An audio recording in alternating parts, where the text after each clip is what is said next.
Dawn cracked open like a ripe pawpaw, bleeding gold along the mud walls of the compound. The rooster crowed once. Kwaku clutched his mother's faded cloth bundle to his chest, the last smell of her shea butter still trapped in the threads. In the courtyard, his uncle, Kwabena Boateng, pointed at the gate with a hard jaw. "Out," Uncle said. "This house belongs to your father's people, not to hungry mouths who bring no luck." Auntie Afua clicked her tongue and snatched the little wooden stool Kwaku slept on. "We warned you. No more free food here. Your mother should have left land, not tears." Kwaku's eyes burned. He swallowed them back. A cracked clay pot leaned by the kitchen, the same one he'd scrubbed with sand every Saturday. Someone had wiped the soot lines with a wet rag. Even the pot looked relieved he was leaving. He bowed his head, the way his mother taught him. "Mi da wo ase," he whispered, thanking the house itself, the neem tree, the empty veranda that had felt like arms in the harmattan. "Stop mumbling," Uncle barked. "If you don't go, I'll throw you myself." Kwaku stepped into the lane with bare feet, red dust greeting his toes.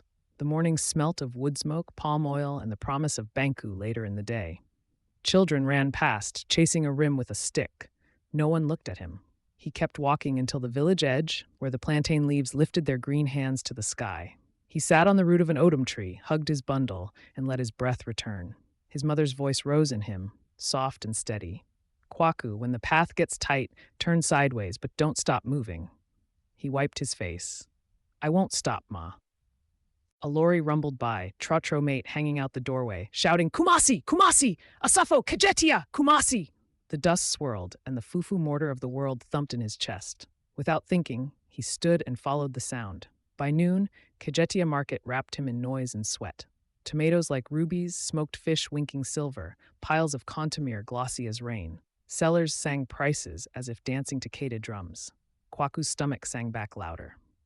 He hovered near a wake stand until the woman, Auntie Essie, looked up. "Small boy, your eyes are swallowing my food," she said, not unkindly. "I can wash plates," he said. "I can sweep, anything for leftovers." She studied the ground dust caked on his ankles, the careful way he held his bundle. "What's your name?" "Kwaku." "From far. But my mother's stories walked me here." Auntie Acey sighed and pushed a banana leaf cone toward him. Hot wok-ye steamed up. Shido pricked his nose. "Eat, then wash." He breathed midas and ate slow like prayer. He washed plates till his fingers pruned. At dusk, the market softened. Sellers covered goods with cloth. Lanterns blinked on like fireflies deciding to be brave. Kwaku carried a crate to the lorry park and returned to find a piece of cardboard by the stall. "You can lie there," Auntie Acey said. "But keep your bundle under your head. Kajetia has long fingers at night."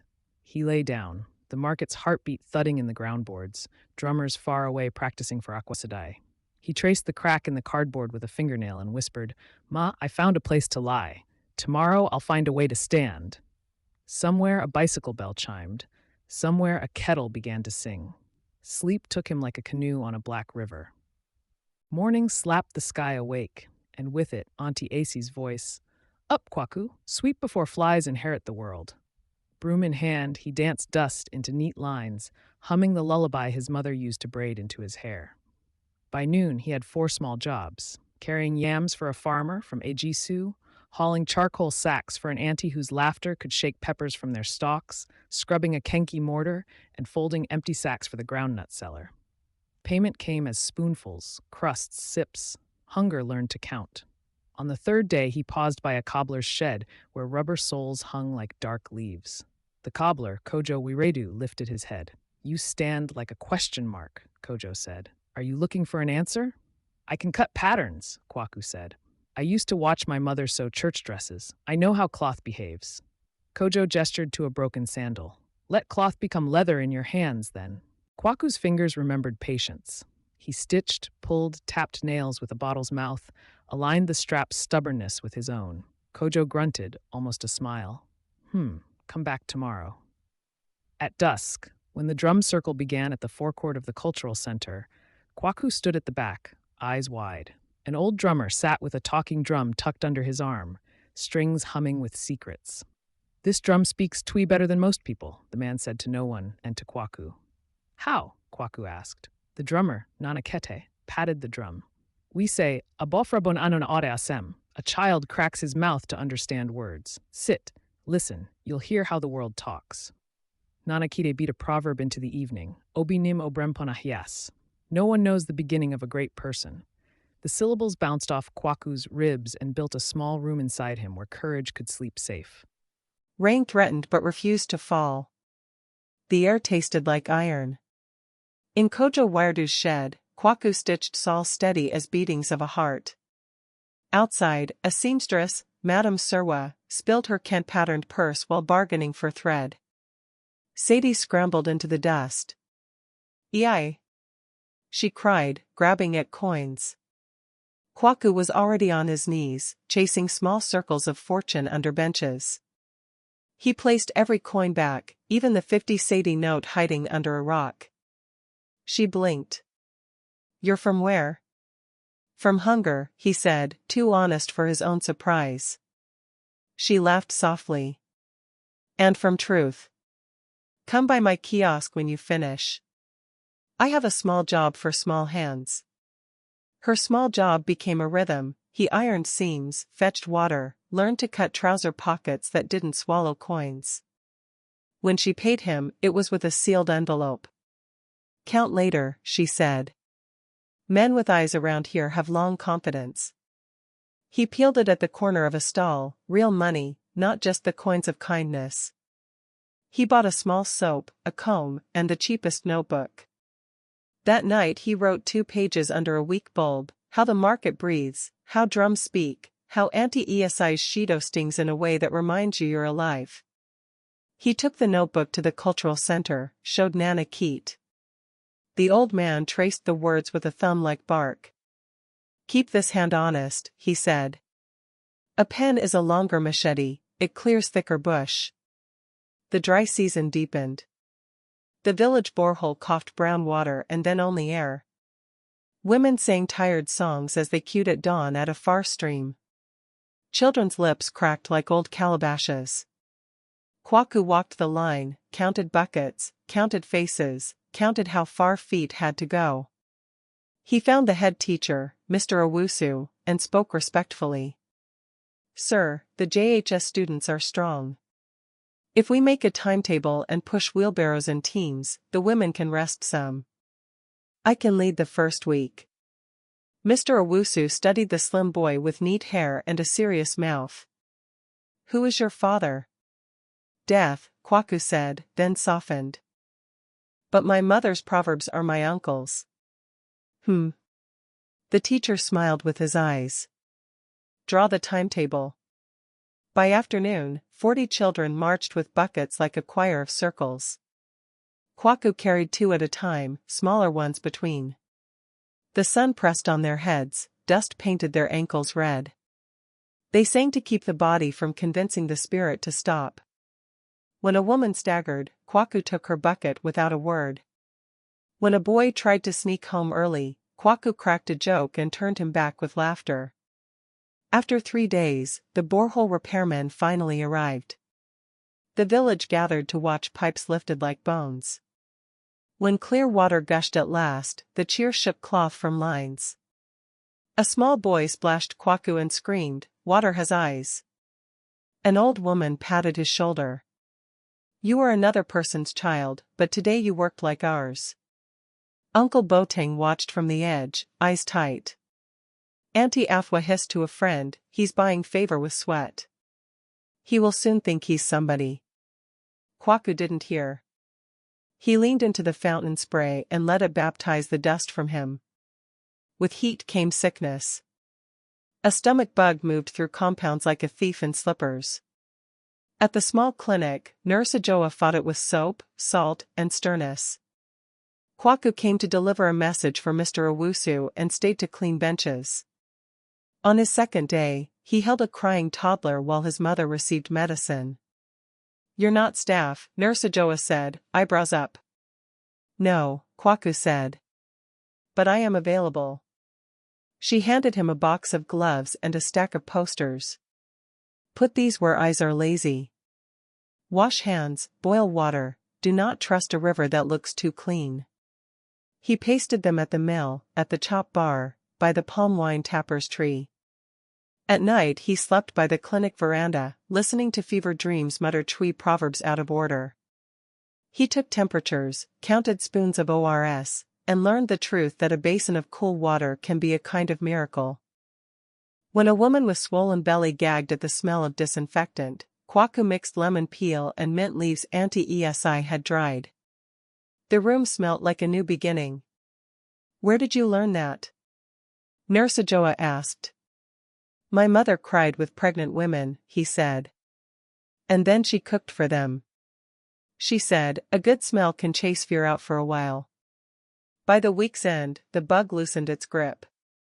Nurse Ajoa pressed gari and sardine into his hands. "Eat, then go sleep somewhere that looks like home." He smiled without letting tears climb. "Home looks like kindness now." Trouble arrived like goats, chewing slowly at peace, a land boundary quarrel between two cousins, Ya and Mensa, stretching near the stream. Voices rose, machetes flashed in sunlight not for cutting weeds but pride. The chief's linguist sent word, meet at the Durbar ground. Kwaku heard the drums call Mren, a summons. He slipped into the crowd's edges. Under the silk cotton tree, Nana Baforawusu sat with his elders. At his left, the Queen Mother, Ohima Afia Surwa, held her staff, golden top glinting like a thought. Ya shouted first, "Mensa has stolen 3 plantain rows with his greed." Mensa shouted back, "The river moved." "It is the river that stole, not me." The elders sighed. The linguist turned to the Queen Mother. Ohima's eyes scanned the crowd and landed on Kwaku's notebook peeping from under his arm. "You," she said. "Boy with the pen. What have you seen?" The crowd chuckled. "Ei, now pen will settle land?" Someone whispered. Kwaku stepped forward, knees unsure, voice steady. "I fetch water here. The river has eaten the bank this season. But the stumps of last year's cassava still draw a line where the farm used to begin. If we take that as truth and leave a small pathway for the river's hunger, both brothers will farm and the village will still walk." Silence. The Queen Mother's mouth softened.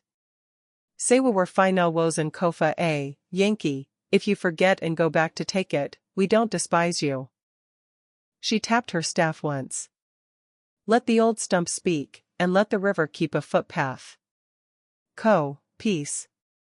Ya and Mensa looked at the earth, then at each other. Their shoulders lowered like umbrellas after rain. The crowd exhaled. An elder muttered, "Who is his father?" "Maybe his father is common sense," another replied. As people dispersed, Nana Keats' drum spoke gently in Kwaku's direction, "No one knows the beginning of a great person." Kwaku bowed to the Queen Mother from afar. She returned the nod, a small sunrise behind her eyes. When the rains finally came, they didn't arrive like guests, they arrived like a conquering army. Thunder rolled mortar over pestle, lightning peeled sky. The stream, fat and noisy, decided to visit homes uninvited. Screams stitched the night. Kwaku was up before fear got its sandals. He ran toward the low houses, rope slung across his body. Ko. He banged doors. "Water is coming." At the Queen Mother's compound, a young maid cried that the little princess, Urama, 6 years old, was missing. She went to fetch her doll, the maid sobbed. Kwaku didn't think, he became his mother's proverb, "When your neighbor's roof is on fire, you fetch water, even if you don't like the neighbor." He plunged into waist-high brown water, dead leaves hugging his legs. The living room door jammed. He shoulder-rammed it open and called, "Urama." A small voice answered from a tabletop, thin and brave. "I'm here." He waited, lifted her onto his back. The doll was tucked under her arm like a heart she could not put down. A log slammed into the doorway, he ducked. The rope saved his steps when the current argued. He wedged his foot against a mortar, waited for the water's temper to pass, then pushed forward. Outside, hands pulled, voices prayed, someone shouted, "Aboa by Bika wa a, Efri w aware mu, when an animal bites you, it's from your house, fear eats quickest when it knows you. He delivered the girl into her mother's arms. The Queen Mother arrived moments later, rain in her eyes and on her face. She touched Urama's hair, then Kwaku's shoulder. "You have pebbles in your blood," she said. "Steady ones." He shook his head. "Just a mother's training." "Which mother?" she asked softly. "Death," he began, then he remembered. "But also the market, the drum, and the smell of wache." She looked as if she were listening to a song only she could hear. "We will talk again," she said. 3 weeks later, when the sky had healed and the ground held its breath in green, the chief called a durbar.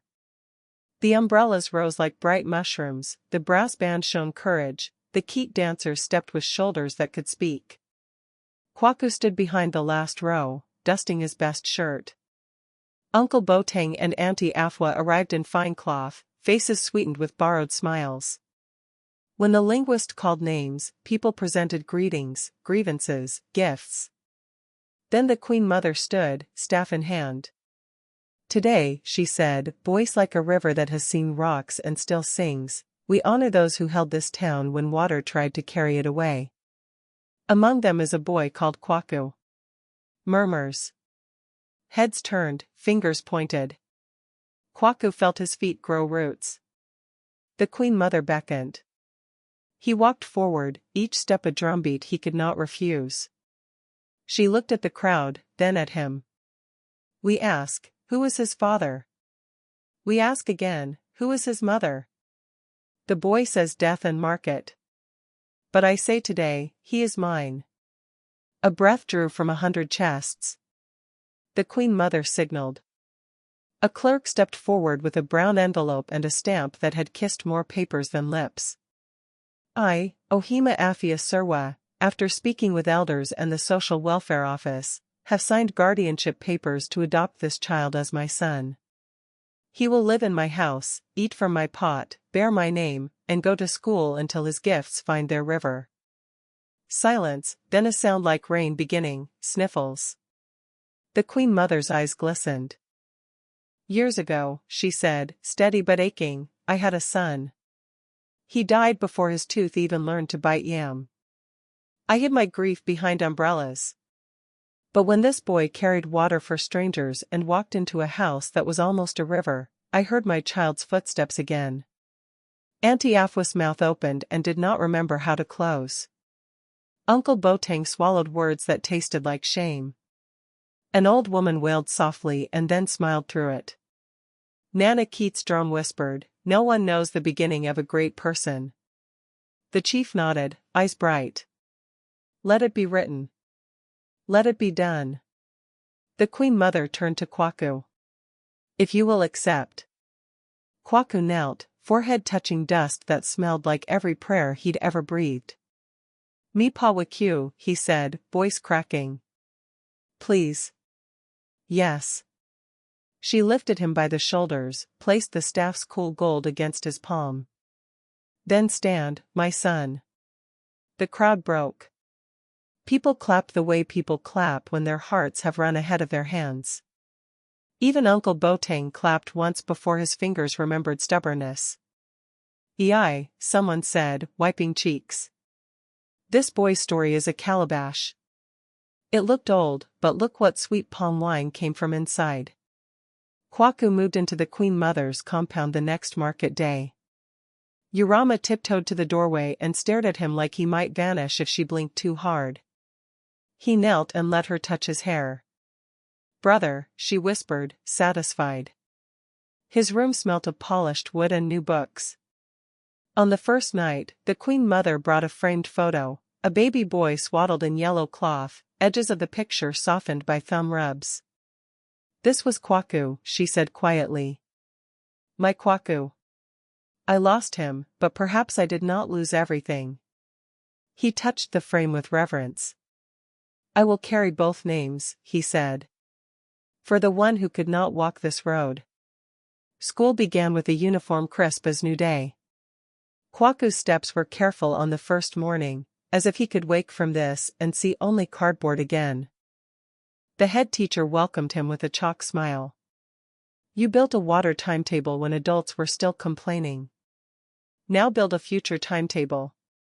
After classes, Kwaku still visited Kojo Wairdu to fix sandals for free, because gratitude is a kind of currency that spends itself into more. He swept at Auntie Afua's stand and paid with stories. He fetched water for Nurse Ajoa without being asked. Pride never blocked his path, humility kept the road smooth. On Akwasadi, the Queen Mother sat him beside her under the umbrella.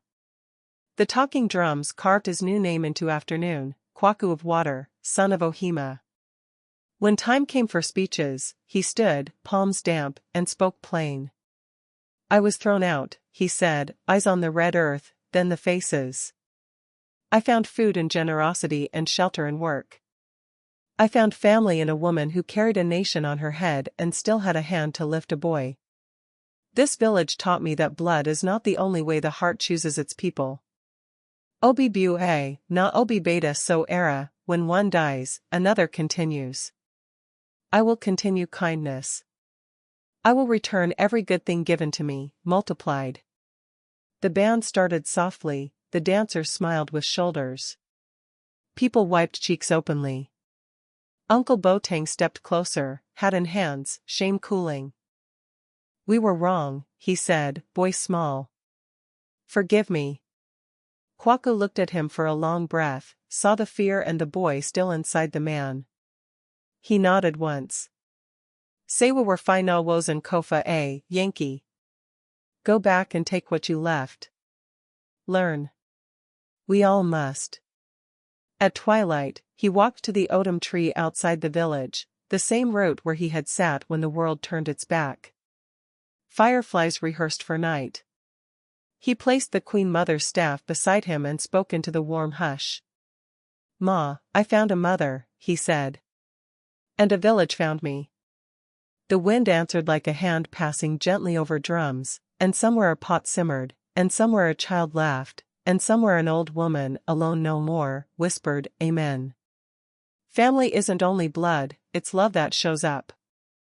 If this story touched your heart, drop "We Are Family" in the comments, subscribe to African Haven Tales, and share to bless someone's day.